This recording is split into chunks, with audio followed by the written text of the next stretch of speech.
Hey, today I started reading one more book, and this book is Attitude is Everything by Harrell. I truly believe that every single person needs to tune up their attitude, because I used to have pretty negative attitude, and I lifted up to be a positive with my attitude. A lot of things changed in my life, so I truly believe that something is very important to make sure that your attitude is in place. So that's why I decided to read this book and improve my attitude even more. I took quite a lot of notes from this book so far, and I will share my notes and I will share my reflections on it. And I think that next chapters will be a little bit less, because I added foreword and preface and introduction in this lesson as well. And let's get started, because there's a lot of lessons to go through. So foreword was done by Jim Rohn, and he shared that if you want to succeed, you need to work harder on yourself than you do on your job. That's so important, because when you think about your activities, most time people give their best for their work, but then think about after work, you're supposed to give time to yourself, and you're supposed to invest that time even more. Grow yourself, improve yourself, because when you improve yourself, you are able to grow in a company even faster as well. You have outgrown your current position and need to move higher. A lot of times when people want to have a better job, a better salary, but that means that if you really want to have a better position, you need to grow yourself, improve yourself, and great attitude allows to grow faster, and you're able to outgrow your position, and of course you will get promotion. Attitude is a choice. Each and every day that we arise, we have a choice on how we will view and interact with the world around us. Yeah, like every attitude is, as I said, is a choice. That means you are able to decide how you will see the world around us every single day, because it could be a very mean, dark place if you'll choose to. It could be an amazing place, a place of opportunities, and you could see every single person as a friend, and you can see every single person as an enemy. So you choose what kind of attitude you regard to other people and regarding the world. Now let's move to preface.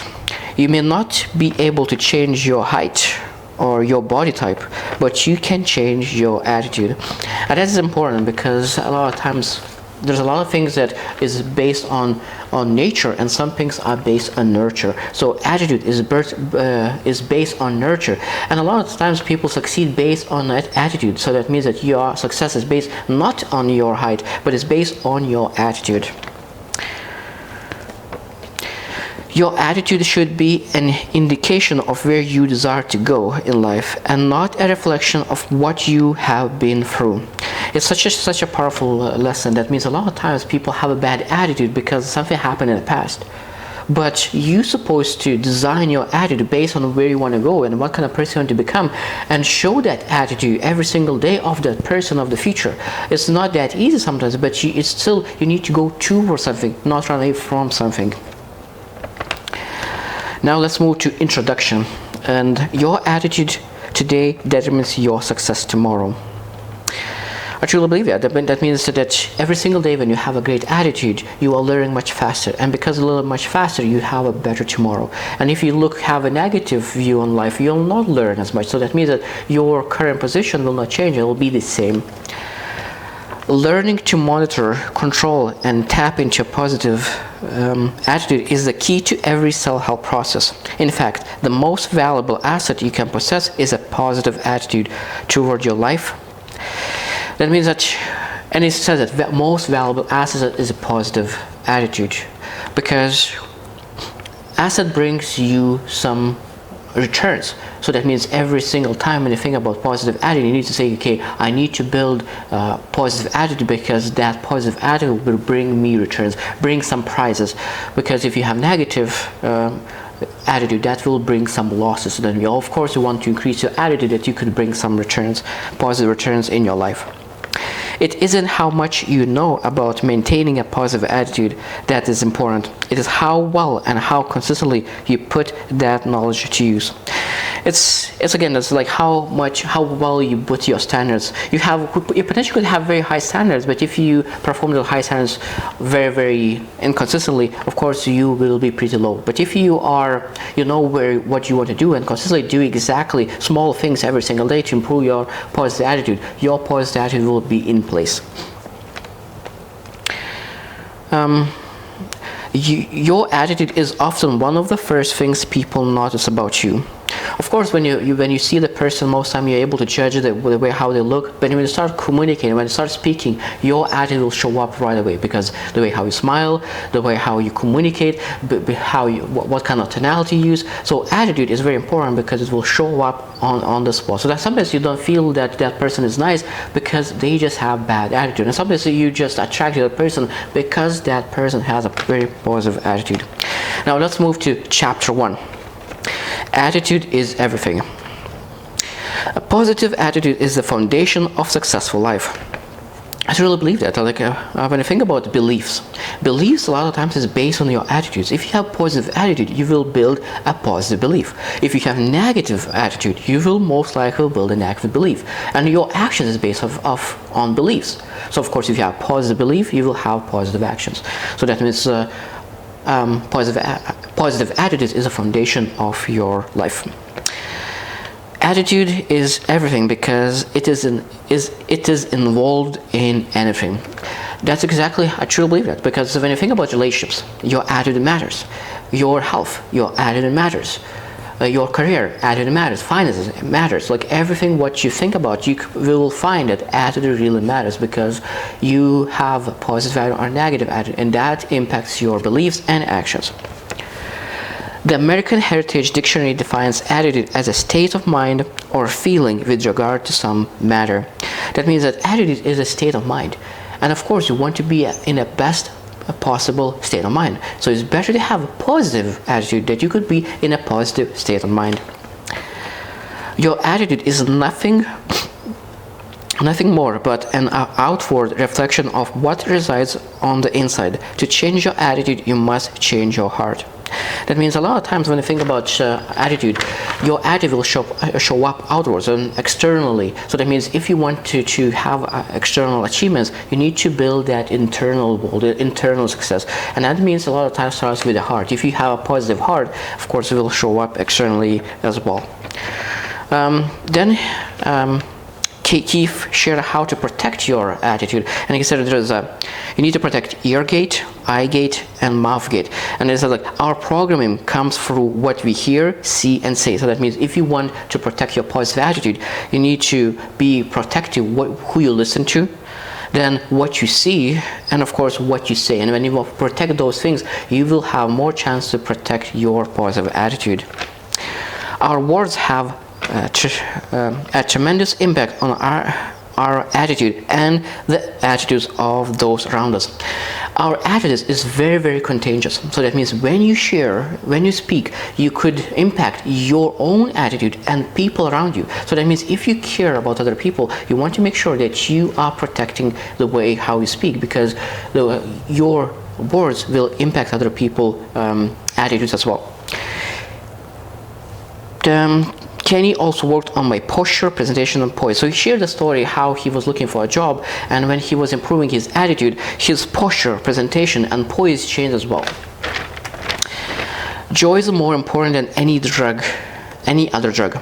Dr. Adams. It's very interesting, because when I think about joy, joy is such a powerful thing, and a lot of times people start using drugs because they do not have joy in life. And of course, most time they are looking for some dopamine, short-term pleasure, short-term joy, and that's where they're looking for drugs, alcohol, or other places, weed. I know that people are looking joy for the wrong places. If you want to have joy, you need to start from positive attitude. The people who get on this world are the people who get up and look for circumstances they want, and if they can find them, make them. It's such a powerful lesson, because when you think about finding something, that means that people say, okay, I need to find myself. No, you're not able to find yourself. You need to create yourself. Exactly the same with circumstances. If you do not like your circumstances, you don't need to find the good ones. You need to make them, create them. If you look around, you can find dozens of examples of people whose attitudes don't fit their apparent circumstances. And there's a lot of people who are in adversity, go through adversity, and they keep their positive attitude. And here he shared a story. He went to a gym and he saw a lady in a wheelchair, and she was smiling, exercising, and doing her best. A lot of times people could be afraid with a wheelchair to go to a gym. So he was inspired by that lady who, even with a wheelchair, came to a gym and exercised, because he knows that a lot of people will look at her because she is different compared to other people. What happens to you does not have to live within you. It's such a powerful, again, that means that every single time when something happens to you, you're not supposed to keep them. That thing that happened to you is going to happen for the reason, not for the lifetime. So that means when you think about, okay, what lesson I learned, I'll move forward. So that means you let it go, because that thing that happened to you, it was for the reason, not for the lifetime. Every one of us endures hardships that can bring out the worst in us or inspire the best. It all comes down to which attitude you choose. So that means every single time when you have adversity, a lot of times people say, okay, this happened for me or it happens to me. That means if you say you have a negative attitude, that means it happens to me. If you have a positive attitude, it happens for me. So of course, if it happens for me, so that means there is a lesson that I could get, and this lesson will support me that I could be a better person in the future. The only question was that what would I have to do to succeed? A lot of times people think about success and they have a negative view, a negative attitude, and they do not pursue success. But I think when you have a positive attitude, you just ask, okay, what needs to be done? What is my result? What is the price? And I'm willing to pay the price. So that positive attitude allows you to pay the price to succeed. A positive attitude is perhaps more important at home than anywhere else. It's such an interesting lesson, because when you think about people go to work, they have a positive attitude. People build a business, they have a positive attitude. But when you come back home, they're tired and they use a negative attitude. So that means, but if your most important family member is supposed to see your positive attitude the most, so then you need to switch that and focus how to improve your positive attitude at home, how to treat your husband, how to treat your wife, how to treat your kids, or anything that is very, very important to you. You will find that when your attitude improves, so do your circumstances. A lot of times when you think about our circumstances, you see in a bad light, it seems such a huge bad problem. When you improve your positive attitude, you start to say, okay, those circumstances are not that bad. And when you have a very positive attitude, you start to see that all those problems is opportunities for you to grow and be better. Now, after that, he shared 4 steps to keep your positive attitude. So first one is focus on handling stress. So handling stress is very, very important to keep your positive attitude. The less stress you feel, the more energy you will have to exercise those positive thinking muscles. That means that if you control your stress, you will not need to have positive attitude, because there is nothing to think about. But if you have a lot of stress, of course, you will need to have that positive attitude. Second, identify your negative, pessimistic thoughts. Of course, you need to be aware of those negative thoughts. If you don't know that you have a lot of negative thoughts, you're not able to fix it. The moment you catch yourself thinking those pessimistic thoughts, counter them with facts. Time is limited. Because if you don't counter right away, you will keep saying those negative thoughts. Because when you think about facts and emotions, that is different, because a lot of times if you failed, you feel discouraged, you have very negative attitude. When you think about facts, it could be that you lost 1 game but you won 99. So facts says that you are a winner, but while your emotions say that you're a loser. Don't let up on defeating those negative thoughts. The more you fight them with facts and rational thinking, the more positive muscle you are building. So that means every single time when you beat those negative thoughts, you building your muscle, because those negative thoughts are resistance. And when, of course, like in a gym, if you want to build a muscle, you need to have resistance. Exactly the same with positive attitude. If you counter those negative thoughts, you have that resistance. You're building a positive attitude muscle. Number 3 is tell a supportive person how you feel. So that means you need to, not supposed to hide, and you're supposed to be okay, be vulnerable, and share the things that you feel. The support and encouragement you get will give you added ammunition against negative thinking. A lot of times you don't need someone else to tell you what you need to do. Most of the time you know what to do, but when you share what is on your heart, a lot of times that is more than enough for you to feel better about yourself and have a better attitude, because you know that someone else is there for you. Number 4 is act to settle a problem. Resolving a problem will relieve your stress more quickly and effectively than just complaining about it. Even if you don't actually reach a solution, moving toward a solution is still less stressful than trying to ignore it.